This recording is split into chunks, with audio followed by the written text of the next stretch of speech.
बच्चों का एक झुंड खेलते खेलते एक लड़के को खिलौना भालू की पोशाक के अंदर ठूंस देता है। फिर वे उसे मारते पीटते और लातें मारते रहते हैं। लड़का विरोध नहीं कर पाता और जल्द ही लोगों के नीचे दब जाता है। पोशाक पूरी तरह बंद होने के कारण उसके अंदर हवा नहीं पहुंचती और कुछ ही देर में उसकी कोई हरकत सुनाई देना बंद हो जाती है। जब उसकी माँ को इस बात का पता चलता है तब तक बहुत देर हो चुकी होती है। गुस्से में वह पुलिस को बुलाने का फैसला करती है, लेकिन उसका पति उसका फोन छीन लेता है। वह सारी गलती उसी पर डाल देता है और कहता है कि अगर उसने बच्चे का ठीक से ध्यान रखा होता तो यह हादसा कभी नहीं होता। रिश्तेदार भी अपनी जिम्मेदारी से बचने के लिए सारा दोष उसी के सिर मढ़ देते हैं। आखिरकार परिवार के दबाव में आकर वह आंसुओं के साथ समझौते के कागज पर हस्ताक्षर कर देती है। इस घटना के बाद वह गहरे दुख में डूब जाती है। एक दिन सड़क पर चलते समय तेज रफ्तार कार उसे टक्कर मार देती है। जब वह दोबारा आंखें खोलती है तो हैरान रह जाती है। वह उसी दिन में लौट चुकी होती है जिस दिन वह अपने बेटे को लेकर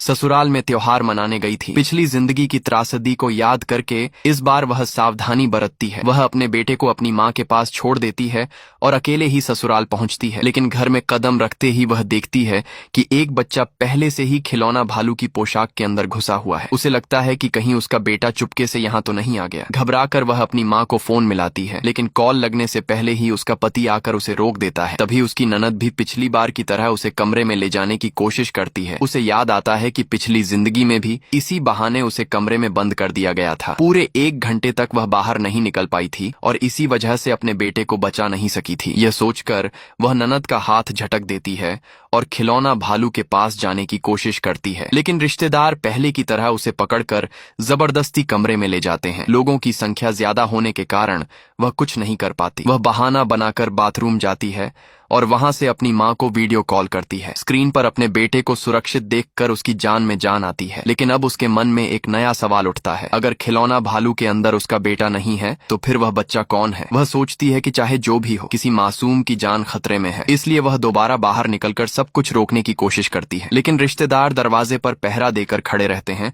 और उसे बाहर नहीं जाने देते। तभी उसे सच्चाई समझ में आने लगती है। ये सब कोई हादसा नहीं बल्कि पहले से रची गई साजिश है। असल में वह और उसका पति दूसरी शादी में बंधे थे। उसका बेटा उसके पहले पति से था और इस परिवार से उसका कोई खून का रिश्ता नहीं था। कुछ समय पहले ही उसके पति ने उस बच्चे के नाम पर एक बड़ी दुर्घटना बीमा पॉलिसी भी करवाई थी। अब उसे यकीन हो जाता है कि वे लोग बच्चे की मौत को हादसा दिखाकर बीमा की रकम हासिल करना चाहते थे। यह सोचकर वह मन ही मन ठंडी मुस्कान दे। आगे वीडियो देखने के लिए पेज को फॉलो करें, वीडियो को लाइक